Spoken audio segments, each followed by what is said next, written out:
La conquista de México. La vida en el territorio de Mesoamérica seguía en curso. El poderoso señorío mexica extendía su influencia a gran espacio y sobre numerosos pueblos, entre ellos los que habitan en las tierras de Veracruz de hoy.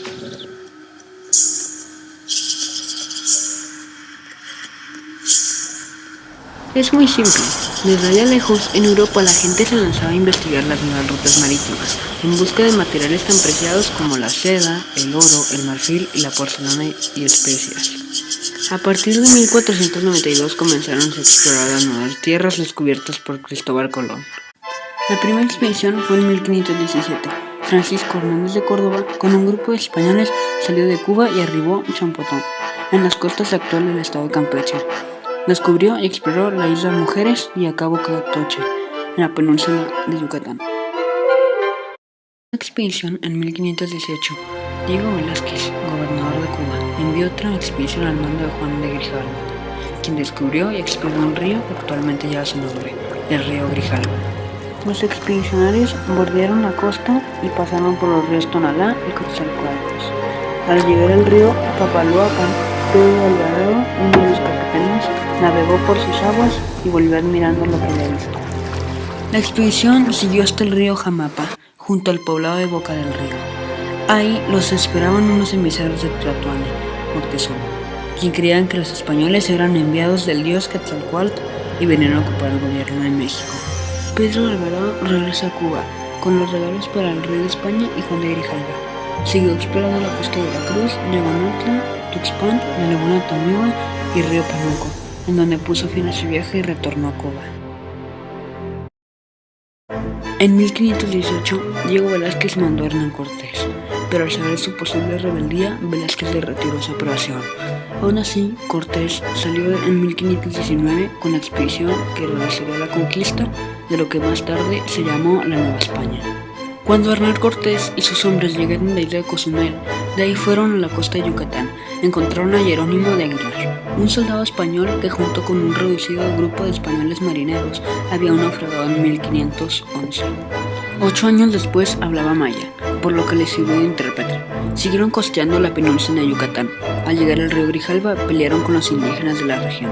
Cortés ganó la pelea y luego recibió regalos y esclavos. El Jueves Santo de la Cena de 1519, llegaron con toda armada al puerto de San Juan de Ulúa. De ahí los españoles se dirigieron hacia la costa actual de la ciudad de Veracruz. Acamparon en la playa de un sitio cercano a lo que es el puerto, en los arenales de Chalchihuacán. En ese lugar, Cortés recibió la primera embajada de Moctezuma. Moctezuma le pide no continuar, confunde a los emisarios con sus caballos y cañones. Cortés, al avanzar hacia el interior, se da cuenta de las fuertes rivalidades entre los indígenas. Al llegar a Tlaxcala, derrota a Xicotencatl y establece una alianza con los tlaxcaltecas. Avanza por sola y protestando una posible emboscada realizada la matanza de Toluca. Llega a México. Moctezuma lo recibe y le entrega simbólicamente la ciudad. Cortés hace que le muestren los libros de tributos y los mapas de la tierra. Llega a México un mensajero al resguardo de Cortés en Veracruz. Le avisa una expedición liderada por Pánfilo de Narváez con órdenes de aprehenderlo y regresarlo a Cuba. Cortés hace prisionero a Moctezuma, deja a Pedro Alvarado a cargo de la ciudad, sorprende a Narváez y lo derrota. Alvarado permite una celebración religiosa e intenta despojar a los indígenas de sus joyas ceremoniales. Desencadena la matanza del Templo Mayor y de esta manera se realiza el levantamiento de los mexicas en Tenochtitlán. Cortés regresa a México en medio de una rebelión de mexicas y se lamenta que estallará la rebelión. Los mexicas mantienen citados a los españoles que han atrincherado en el palacio de Moctezuma. Cortés intenta apaciguar la rebelión utilizando a Moctezuma, pero los tenoches se sienten traicionados por su emperador y esto culmina el asesinato de Moctezuma. Los españoles son superados por los mexicas. Cortés huye por medio de puentes portátiles, pierde mucha gente y casi todo el botín. Es la derrota de la noche triste. Cortés se refugia en Tlaxcala durante el camino. Es atacado por grupos indígenas, pero logra derrotar a algunos en la tumba. Los mexicas se dedican a reconstruir la ciudad, no creen que los españoles regresen. Estalla una peste de viruela en la ciudad, traída por una guerra de la expedición de Narváez. Muere por la peste Cuitláhuac, sucesor de Moctezuma. La peste ha diezmado a la población y los españoles vuelven sobre la ciudad.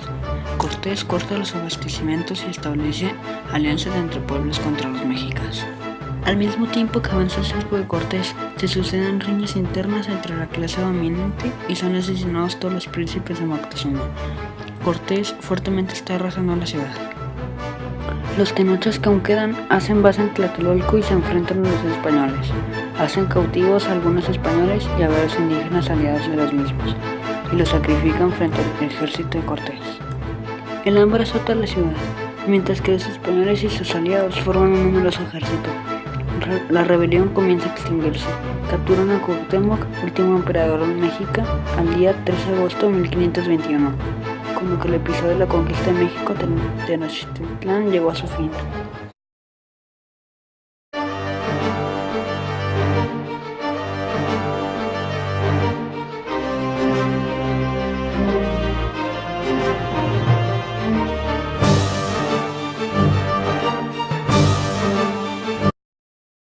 Los problemas técnicos humanos que afrontó la agricultura no se presentaron en el desarrollo de la ganadería.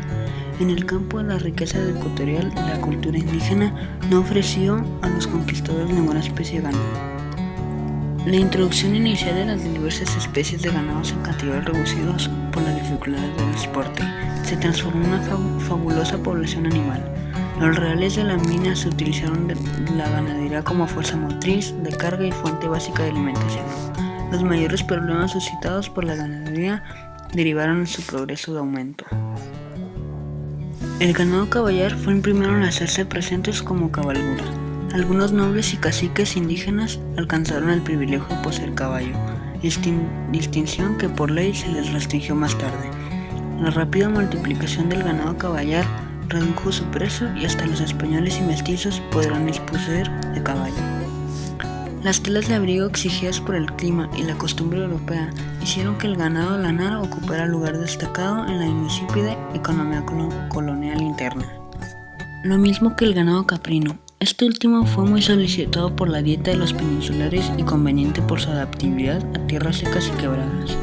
Los miembros del clero, cuyo vestuario también requería lana como materia prima, resultaron empeñosos propulsores de ganado ovino, fomentaron la crianza del mismo. A partir de 1580 se empezó a observar una reducción apreciable en la multiplicación del ganado. No puede hablarse de una decadencia generalizada de la ganadería, sino más bien un proceso natural de reajuste exigido por las condiciones del medio ya establecidas en el siglo XVII. El mal manejo de Cortés en las actividades comerciales y económicas y el mal manejo del uso de gobierno en manos de Cortés fue uno de los principales motivos que causaron un nuevo gobierno. El desqueo por el rey, en ese entonces Carlos V, en Nueva España, generaron muchas dudas y descontentos de la gente para que se formara un gobierno institucionalizado por el cual el rey Carlos V llevó a cabo. Carlos V organizó una forma de gobierno virreinal y él como el jefe supremo de la Nueva España. El fin de este gobierno fue guardar el orden de la Nueva España, evitar revueltas en los grupos indígenas, controlar el comercio hacia España, establecer las leyes para controlar el estilo de vida y el mercado en este territorio. El virrey debería desarrollar múltiples cargos como por ejemplo gobernador, vicepatrono de la iglesia, superintendente de la Real Hacienda, capitán general y presidente de la Real Audiencia de México. Los gobernadores de aquella época llevaron a cabo múltiples tareas como fue implementar la religión católica a los grupos indígenas, institucionalizar leyes religiosas, comerciales, repartición de tierras comunales, ejidos, orden y progreso de la sociedad, el comercio de oro y otras cosas a España, el desarrollo de la agricultura y ganadería, el cobro de impuestos por métodos de opresión, etc. Esto fue logrado por estos gobernadores gracias al alto rango de poder que el rey de España les otorgaba. La época virreinal se puede decir que causó mucho desarrollo en la Nueva España, pero también suprimió y exprimió al pueblo común en lo más extenso de la palabra. Este sistema causó la separación de clases sociales, dejando una muy alta y extrema pobreza. El racismo hacia las diferentes razas indígenas jugó un gran papel en la limitación de clases sociales. Esto creó el caciquismo en las tierras y también creó la burguesía en la Nueva España.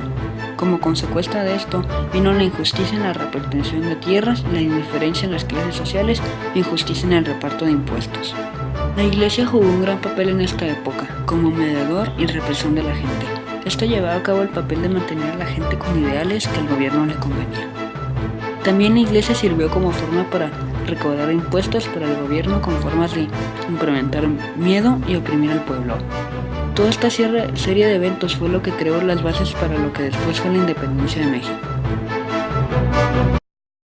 Se daba el nombre genérico a las castas a clases formadas por personas de sangre mezclada. No eran grupos cabalmente cerrados como la de la India, ya que, por ejemplo, un aborigen podía casar con una persona de sangre española.